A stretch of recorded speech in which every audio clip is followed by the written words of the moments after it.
Springs Police Department today is releasing the name of the victim that was involved in the officer-involved shooting on the 11th. It's Mr. Donald W. Allen, 66 years of age, from Sand Springs. He's a white male. He has had previous encounters with the Sand Springs Police Department. Most of these encounters had a mental health component to them. It was revolving around his mental health, and we did take weapons from him in the past. The officer which fired the fatal shots that day in Sand Springs was Officer Brian Barnett. He's 25 years of age. He's white male. He's been employed in law enforcement since 2013. He first worked for the Creek County Sheriff's Office, and then we hired him in 2014. He has a Bachelor of Science degree with in criminal justice from Northeastern State University. He's been awarded the departmental award from our police department here recently for a very significant drug arrest he made, and he's never been disciplined either at the Creek County Sheriff's Office nor at our police department. He's been a very good officer. We're going to lead off with the 911 call that we received that day that led to the events.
Okay. You got it? Okay. The 911 call we got was from a neighbor. She called and she indicated that the gentleman next to that lived next to her was firing rounds from the back of his residence, and that she was concerned because of his past mental health history. She knew that we'd been over for that, but she did indicate, and that's backed up by records, that we hadn't been over there since 2005 in contact with him for anything. And so, but she was relating her her history with him in the past, but she was concerned about the impact of him shooting weapons from the back of his residence. So, Jody, you want to bring up Google Earth? Let me discuss the residence. 710 West Trinidad in Sand Springs is about where you see the marker. As you can see, it's in line not only with the parking lot of a church, but also there's the Sand Springs softball and baseball complex across a couple fields from there. And the call we got was him discharging a firearm inside of our city. Sand Springs, while although not just a huge city, does have a lot of people in that neighborhood area and also that occupy those places where people frequent. This was a Saturday. There were people out. There were people doing things. And so it was reported that there were some kids playing ball. You have another practice ball field, which is in this field here as well. And so there was concern that someone was discharging this weapon inside the city limits. And so that's why we have that law. The Sand Springs Police received the call about 8:11 in the morning, and we went and made contact with Mr. Allen at his residence, attempted to. The officers went into the backyard. They responded to the scene, and Mr. Allen brandished a weapon. At this time, it was a pistol. He brandished it. There was an exchange between the officer and Mr. Allen. The officer said, "We were just there to talk. He wants to talk to him." Asked him to place the weapon down, and there's a heated exchange between the officer and the individual. The individual keeps brandishing the weapon, and he keeps telling the officer something to the effect of that he's going to kill him if he doesn't get off of his property. The officer decides not to force the issue. He wants to de-escalate the issue if he does, and he makes a great call. He backs out of the scene, tells his backing officer to back out, and they make the decision to call a supervisor and to get the SWAT team started. And so that's what was going on during that time. After the communication from the supervisor to get a SWAT team started, he's advised by the SWAT commander to go ahead and make contact with the individual by phone. The supervisor on duty is a advanced mental health resource officer. He's been through specialized training to talk to people in these types of situations in a crisis moment. And so that's what he does. He tries to get them on the phone, and that's going to be the next tape you'll hear. This is a recording of the officer talking to Mrs. Allen, and in his attempt to get in touch with the suspect. And instead he gets his wife on the phone, and here's the exchange. And at the end of the exchange, you're going to hear the gunfire that happens live. Please. Hey, what's your name? Donald Wayne Allen. Okay. All right, thank you. Yeah, do you need me to do anything else? This is our dispatcher. I want to remind you of a couple call outs. I've got Todd notified, and he's talking with the team and the negotiators. I don't know what to do. All right, and I'll transfer you. All right, thanks.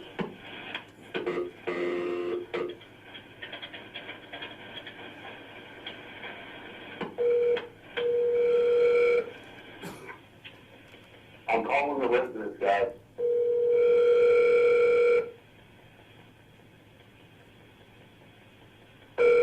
Hello? Yes, is this the Allen residence? Yes, it is. Is Mr. Allen in there? Yes, he is. This is, are you okay? Yeah, okay. Are you his wife? Yes. Okay, is he okay, or does he need some help? Oh, okay. So who's coming to the front door? I know, he's paranoid schizophrenic. He's Okay, medication for a year. Okay, well, don't let him come out, because he's paranoid. Okay, all right.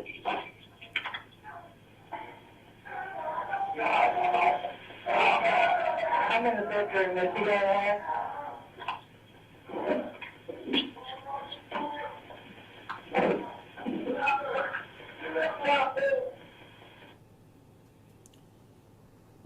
While the attempt was made to de-escalate the situation and call him, the supervisor was trying to get information from her. I think you could see how tentative she was in her response of, "Is he all right?"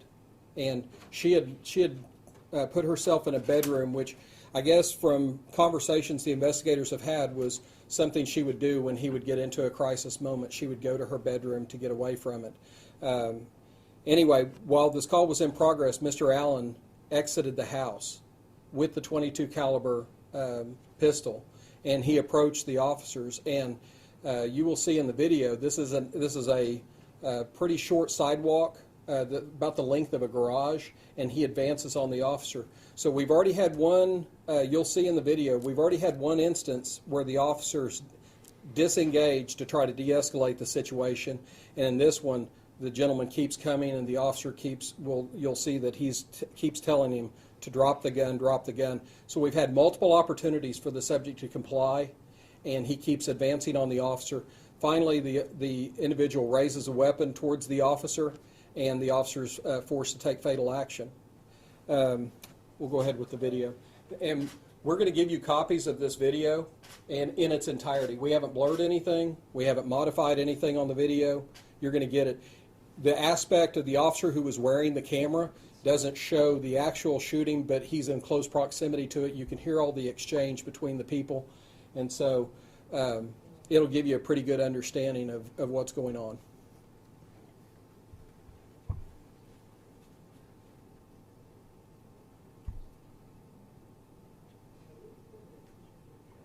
There is a cutout for the first part of videos that the volume's off or the sound is off, and that's to protect against officers having this has a 60-second look back period, so we don't want someone to but it'll come on. But so that's why the sound wasn't there. Is it's looking back past when the officer turned it on. Is this Officer Barnett? No, this is Officer Holfordy.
She was walking earlier.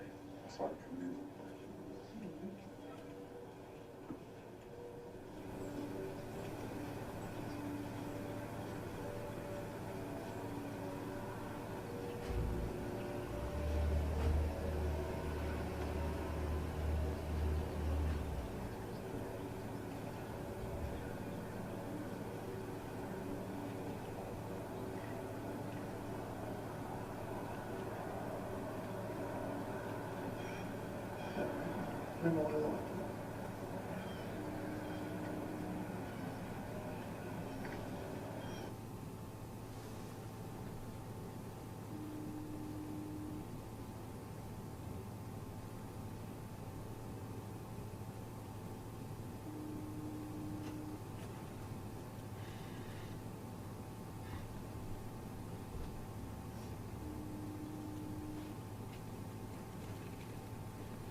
I'll grab another copy. What you're getting ready to see is the officer is he's going on the back porch. He's looking for where the individual was shooting from, and from what the lady had concern.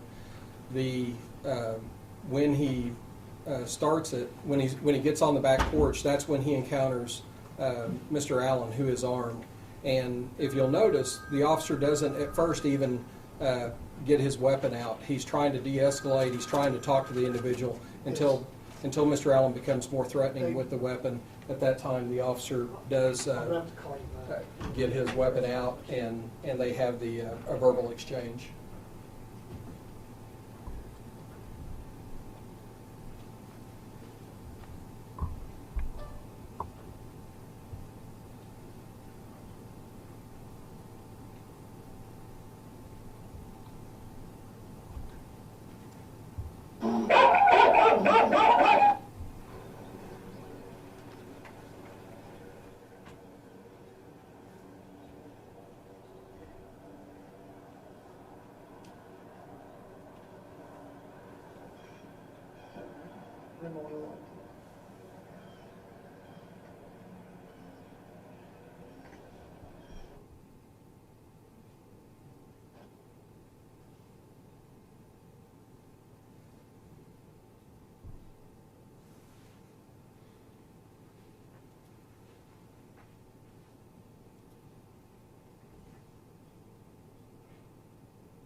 You move it over onto the desktop. Copy it over on the desktop and see if it'll play straight off the hard drive easier. Could you spell Officer Barnett's last name just to get it correctly? Yes, you're going to get this in your press release, but it is Barnett. Ms. Allen, Allee. Yes.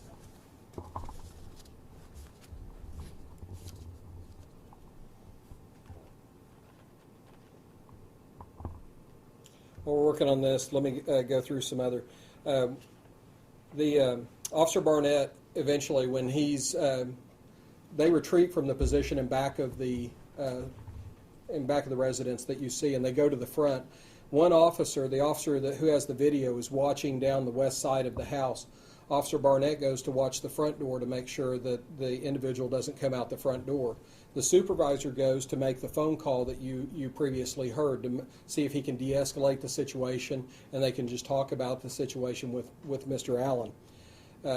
At that point, Mr. Allen exits the front door, comes at the officer with that, and he's making statements of get off his property and very loud words, and keeps coming at the officer. The officer keeps telling him to stop, get back, stop, drop the weapon, and at a certain point, he has no choice. He's closed the gap on him. The officer, as the individual brings the weapon up towards the officer, he decides that his life's in danger and he needs to fire. And he fired 4 rounds, 2 at a time, striking the individual 3 of the 4 times in the torso.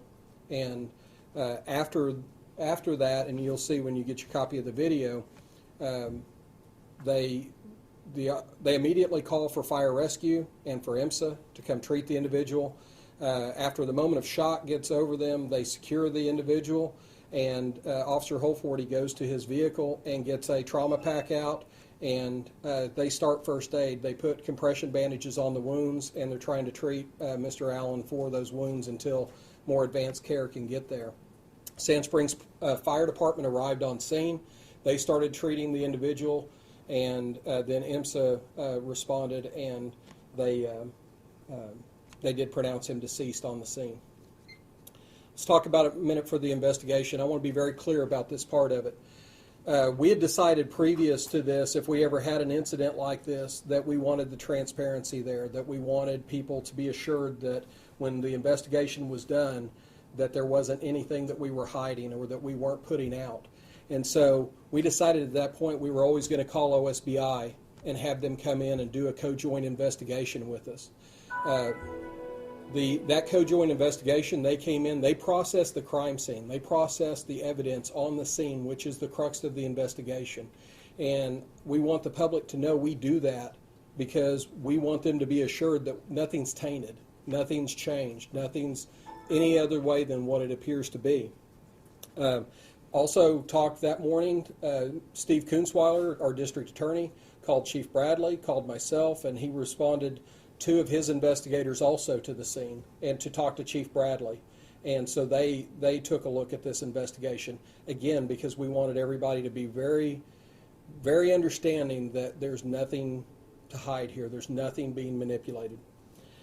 It was found at the scene Mr. Allen was in the possession of a loaded .22 pistol at the time of the shooting. It was loaded. Mr. Allen's wife, who was inside the home, was in her bedroom, and she stated that he had just purchased the weapon along with 3 rifles. We'll see if we can get this to play now. Looks like we're having some glitch. Mr. Allen also had numerous other weapons in the residence available to him during this incident. The investigators have also interviewed two independent witnesses, one of which heard the incident, and another one who witnessed the incident with his eyes. He was watching the incident and heard everything, and that tends to corroborate the events that you see on the camera as well as the statements by the officers. Some special information we have for you. I will say Sand Springs is a special community. We're not the big city, and we're proud of that. We have a close-knit community, and we've received an outpouring of support for our officer, for our police department, and we're proud of that. We're proud of our citizens, and we're proud to serve our citizens. Likewise, our department has expressed sympathy to Mrs. Allen. There's no winners here. This was a tragic incident. It's something we hope that we are never placed in the position of doing again. But she stated that she understands. She understands why the officer had to take the action that he did. She holds no ill will towards the officer. She did say, and this was not at our urging, that she prefers not to do any interviews or to be contacted. It's not up to me to tell you you can't. I'm just passing along what she had told us and our investigators. Our agency was also contacted by the initial 911 caller. That person is terrified that her information is going to be put out. I told her that it's an open record under the State of Oklahoma Open Records Act, and we were going to provide it to the media because that was our responsibility to do. She likewise said that she was scared that she was going to be contacted. I told her that we would pass that along to the media. All of the officers that were present have been placed on leave. That's our normal standard operating procedure. One of the major reasons that we do that is because this is our opportunity to get them counseling. It's that opportunity to have them kind of get themselves, it's a stressful situation, and so we want to make sure that they're ready to come back to work and because they've been through a traumatic incident. Although this is a continuing investigation, it does not appear at this time that our officers, any of them including Officer Barnett, violated policy or the state law. We're going to forward this as is standard practice to the district attorney's office. Anytime you have something like that, it's forwarded over. But we don't anticipate that that is in any way going to be as a negative result. I also, it's common, we read the blogs, we see what people say, and people talk about, is this common for police officers? And I've seen it, another police shooting. This is not another police shooting. This is the first police shooting in 17 years in the city of Sand Springs. That is not the culture of a gun-happy police department or somebody who takes it lightly. The last case we had was in February of 1998. So I want to be very clear that it is not the culture of our police department to take use of force lightly. And again, 17 years without an incident, I think, proves that isn't the culture here. In your packets, you will have the 911 calls, both the 911 call that led to the call, also a 911 call that was received afterwards. You'll also receive a copy of the video that from the other officer's body cam, and you will. What's the fourth thing on there? Oh, we also recorded the call that you heard Lieutenant LaCroix trying to de-escalate the situation. Unfortunately, he didn't have time to talk with Mr. Allen before Mr. Allen made that decision. At this time, I'll take questions. The body camera video that we're going to get is from the other officer, not Officer Barnett. Correct. Did he have a body camera? He had a body camera and it malfunctioned. Let me talk about that for a minute. We went back and pulled the logs. The last video that we had from Officer Barnett is from the 3rd. When the officers come in and they drop their cameras, they don't have to do anything with them. They just put them on the server, and it automatically uploads the video onto the server, cleans it off, and makes it ready for their next use. We've had other issues with our camera system, battery failures and such, that we've been communicating with the manufacturer about. This is another issue that we're going to have to talk to them about, because the supervisor that was on scene obviously was concerned. Did both of you guys have your video running? And he asked them that question, and they all looked, and all the lights indicated on the device that both of them were working. We had a failure. I know there's going to be some that are going to look at that and see conspiracy. I'm going to tell you it's that simple. There was a malfunction of the device. We can't change it.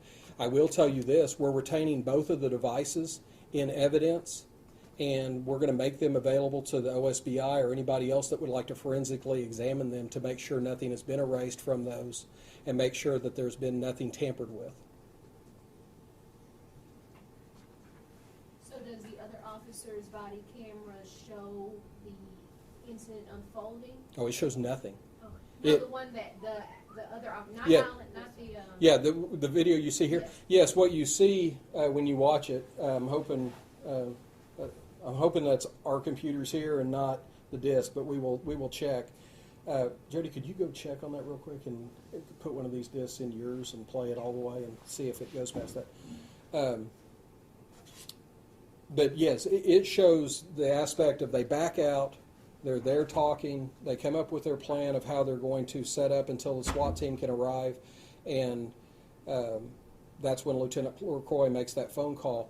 The aspect of Officer Barnett is he's looking down that breezeway that you saw when they first arrived, and it's probably from here to that wall, and that's when Mr. Allen comes out and he covers part of that distance. The shots were at very close range. And because that's when Mr. Allen came up, he was very agitated.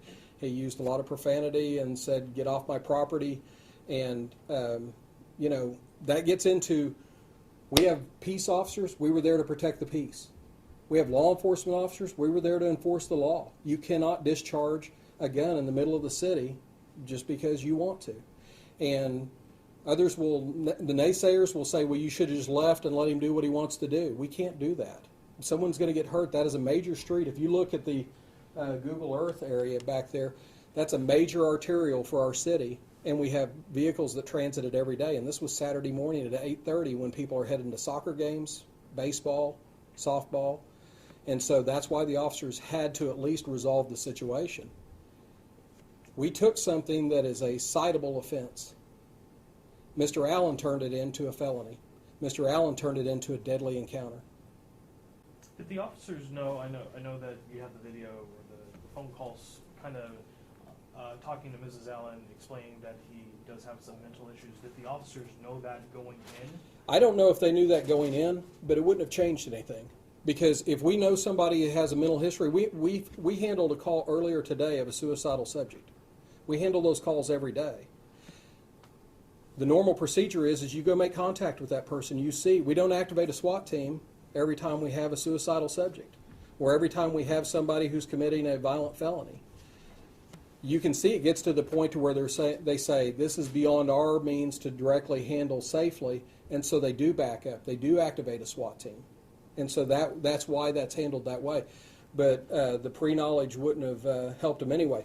One of the things you're going to get in your packet, speaking of that, is you're going to get all of our past calls for service with Mr. Allen. You're going to see that we took weapons from him numerous times. We confiscated the weapons, and a family member would show back up and get those. Normally we would hold them to let him de-escalate and such.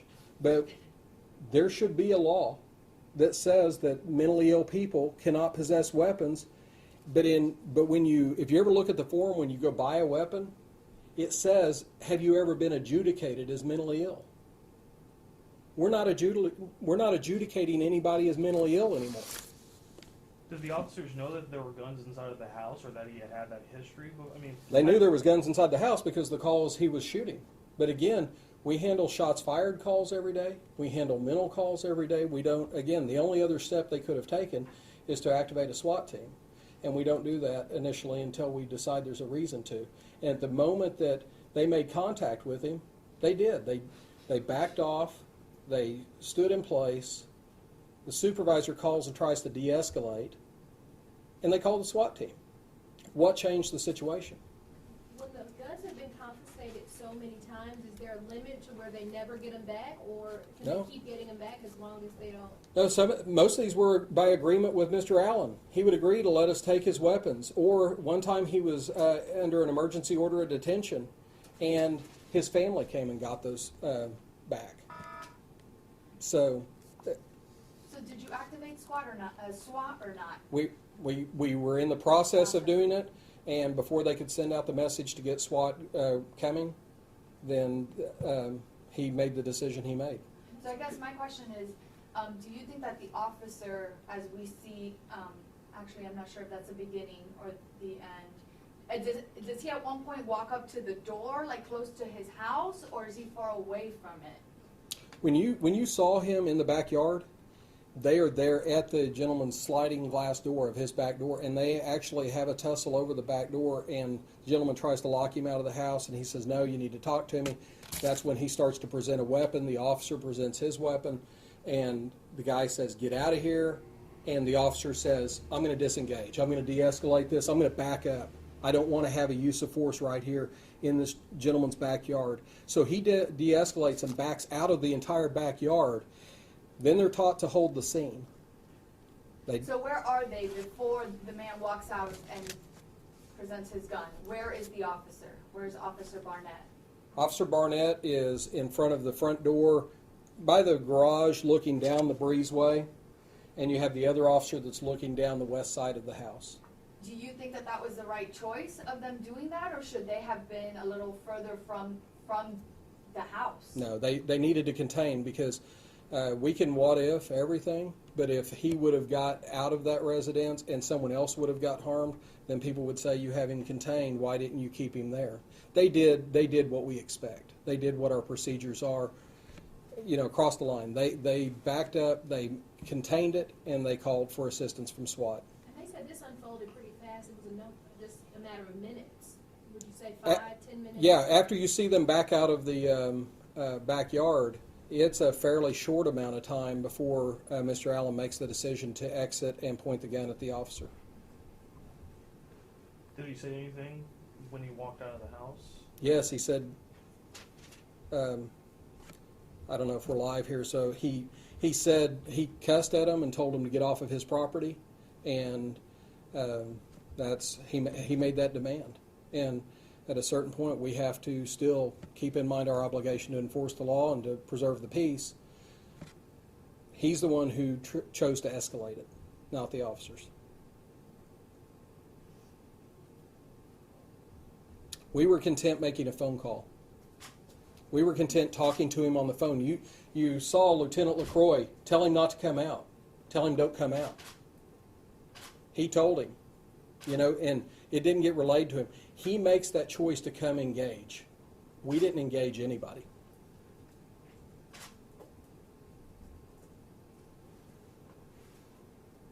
So the officers have been put on paid leave. How many officers are we talking all together that have been put on paid leave? The two that were directly right there at the scene during the time, and we did not place the supervisor on paid leave because he wasn't directly involved in the incident right then. He was over on the phone.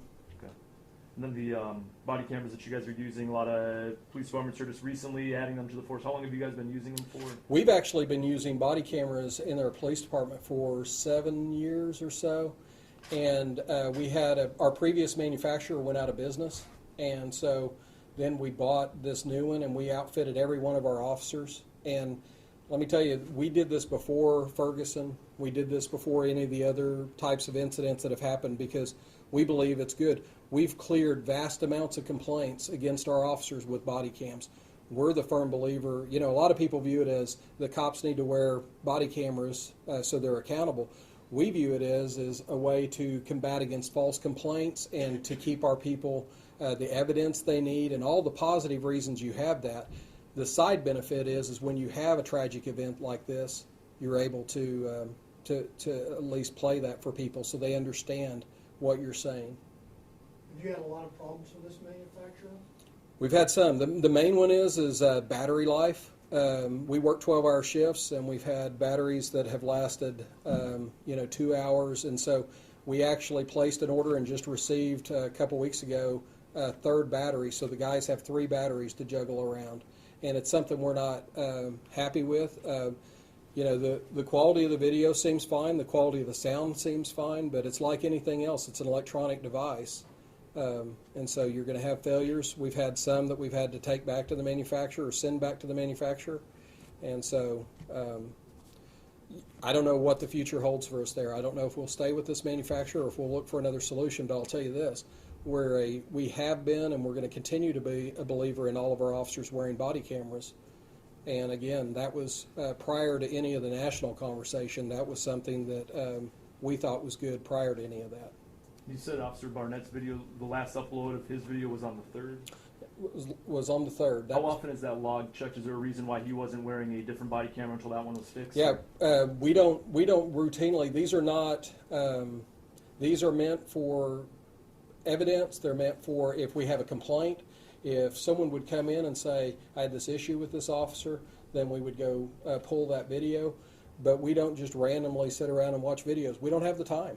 Frankly, if you think about 33 officers and trying to sit around and randomly review videos every day of people, that's not what they're for. But they are for the accountability of our officers knowing that if someone files a false complaint, they're also for the accountability if our officers are out of line, that a citizen can come in and we'll have that to use in that process. And so, and they're also used for criminal evidence. If we get to a scene, they're wonderful for the officer to go back and remind themselves what a person may have told them when they're filing a report with us. They have a myriad of uses, but again, they're an electronic device, and sometimes you have failures. So you guys weren't alerted exactly to the malfunction until after this, and you guys retrieved it from Officer Barnett, and that's when you guys decided. We actually thought going into this that we would have a great video of the entire incident, despite what you see there. I don't think the aspect changes much. We still hear the commands. You're still going to hear the officer telling him, please drop the weapon, sir. Calls him sir. I mean, this is not somebody who's trying to escalate a situation. This is an officer begging, please. And he went from that de-escalation phase to the terror of having somebody try to kill you. And that's when he tried to take that action. What would you say about you all's response, not only during this incident, but after, as far as showing us all of this stuff in comparison to other agencies around the country, especially in light of the reported increase, at least that we're seeing in the news, of shootings involving law enforcement? Yeah, I'm not a philosopher. I'm not going to have a lot of things to think about for the entire country, but I can tell you our philosophy here has always been integrity. Chief Daniel Bradley is our chief. He's a longtime chief, and he's beloved by our officers. Let me tell you a couple things about our department that you're going to find a little bit surprising in this day and age. Number one, Chief Bradley went 21 years, without a grievance from the FOP. No grievances.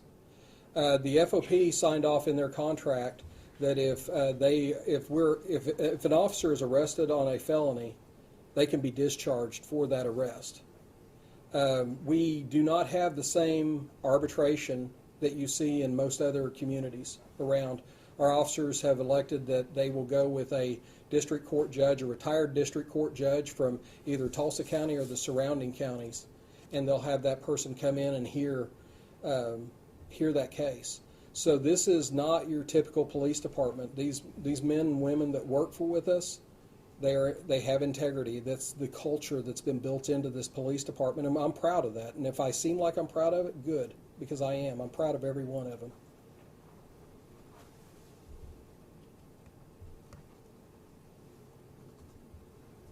Is there anything you would have done differently if you were in that position? No. Let me be a philosopher to this point. Sometimes there's not a good answer. Sometimes there are just things that happen in life. Mr. Allen made a decision. He made a decision that affected not only his life, but now has affected that officer's life, has affected his neighbor's lives, has affected his wife's life.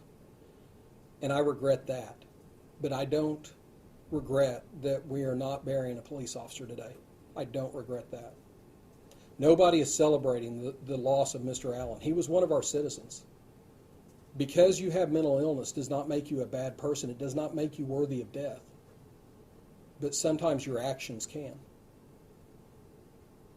Do you guys train all your officers to work with people who have mental illnesses, or is it just certain lieutenants and people in command? No, we have a lot of our officers have, all of our officers receive annual training on mental health.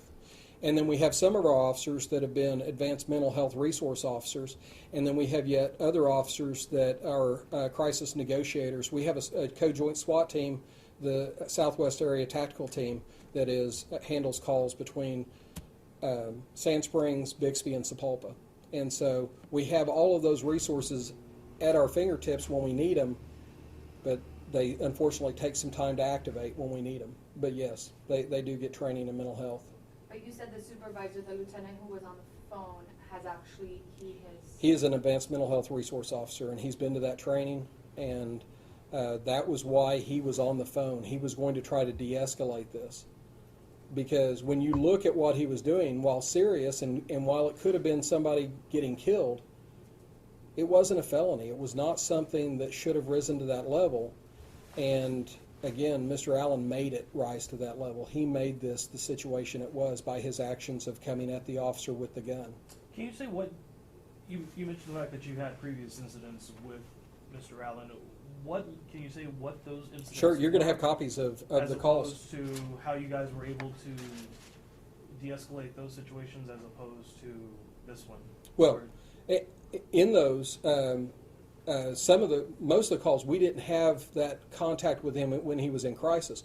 We did one time, and he went into a local church and sat down, and he told an usher, prepare your people, and made it clear that it was a threat. The officers ended up making contact with him and took him into custody on that, and we confiscated the weapons. And so we've also performed an emergency order of detention on him and took him in for evaluation before. And that might have happened this time. We might have elected not to do anything on writing a citation or an arrest based on the firing of a weapon. We might have decided at this point that it was a mental health issue and just taken him to the doctor for treatment. Unfortunately, we didn't get the chance. I believe his wife on the phone and said he's paranoid, schizophrenic. I think it was, she said either for a year or about a year he's been on medication. Did she say anything about his sort of recent mental state? Had he been on his medication? Had he shown any issues? No, I think she said it. Off. She said he's off his medication for about a year, and that's a dangerous situation for people that take that type of medication to be off of it. And again, this is not to in any way. Please don't take this as I'm trying to make Mr. Allen a villain. Mr. Allen was a victim. He's a victim of mental illness. He's a victim of our system, the way we don't provide enough support for people who have mental illness. He is a victim. And that's what we were going to treat him as, but we didn't get the opportunity. I only have one more question for you. Yes, ma'am. How much, do you guys have like a little card in those body cameras? How do you get the video? Do you not have to download that video each day when you get there? Because, I mean, doesn't it fill up? I forgot my track when I was talking to you at the beginning. That's another thing I want to make key. The officers do not have the ability to alter, delete, remove any of that. The only way that can be done is by the gentleman who was just sitting in here, Jody Fogelman, who's one of our lieutenants, and that is his role. He's an administrator that has those rights. The officers can't do that. So the officers come in, and there's a docking station, if you will. It's got about 15 ports on it, I think, and they drop the device in there, and they plug them in, and it's automatic from that point. They don't have to touch it. It automatically downloads to the system. How often do they do that? The policy says daily. It can be every other day, but they do it at least every other day to make sure that they don't record over any video. So if you're doing it every single day, and you're saying his didn't work since the 3rd, how do you know, wouldn't he know that there's nothing going in there? No, because again, all he knows is he plugs the device in, and when the blue light is on, when he comes in for the shift the next time, it says it's ready to go. That happened. It's there. I can't explain why. I'm just asking questions. No, no, People no, May wonder why. No, we're I watching understand, the and I story. mean, and again, I know the naysayers are going to show that as, oh, well, that's proof there's a giant conspiracy. That's why we didn't blur anything on this video. That's why we put you the whole product there. Nothing's cut. That's why you're getting the other recordings so they'll all match. You know, we want you to understand that there was a technology failure there, but in the end, it doesn't change anything. The incident was the incident. And we have eyewitnesses that corroborate that that's what happened. We have somebody who was watching it through binoculars and says that's what happened. We have another person who recounted hearing it and described everything that we thought we had heard from the officer's statement. We have Officer Holforty's video that even, I hate that it's not playing in here for us, but it does play, and we've watched the entirety of the video, and it matches the officer's statements. This is not a whodunit. This is what it is.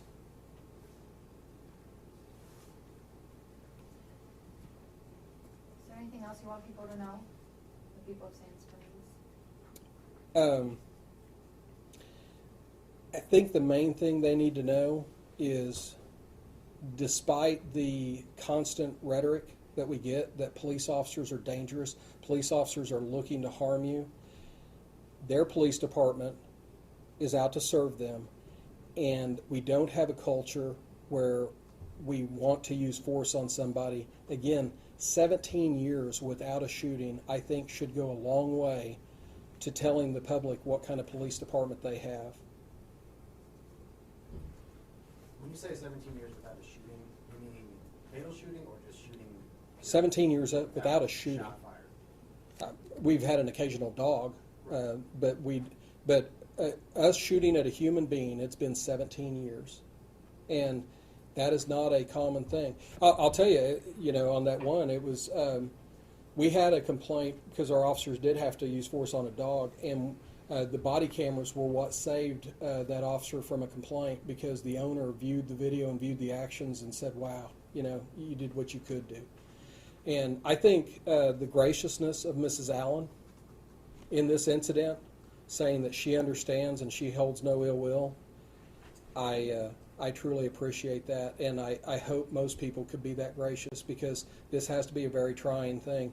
And again, our heart goes out to Mr. Allen himself, because people who suffer from mental illness, a lot of people will project that they're a bad person. People with mental illness are not a bad person. When they are on their medication, they are a totally different person. And keep in mind, we have not had contact with Mr. Allen since 2005. He was on his medication. Things were going right. When things go right, when you're on your medication, the police don't have to come deal with you, and there's some semblance of normalcy that comes to your life. When you're off the medication, we have incidents like this. And again, we deal with people that are off their medication all the time. We deal with people who are violent all the time. Again, first time in 17 years. It's a shame.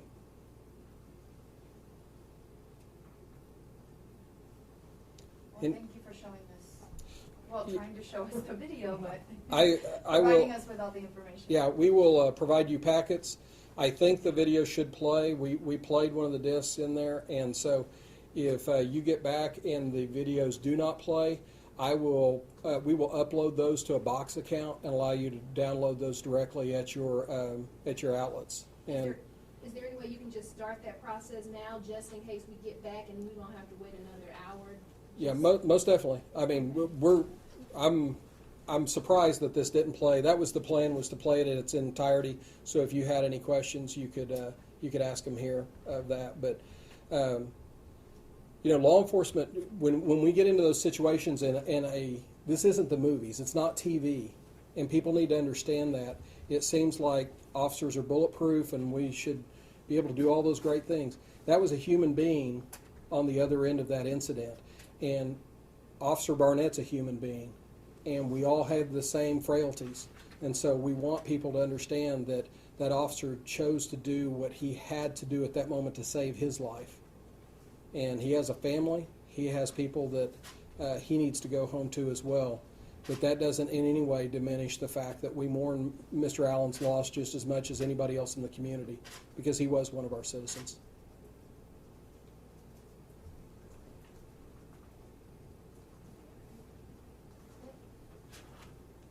Any other questions? Thank you for coming. You can pick up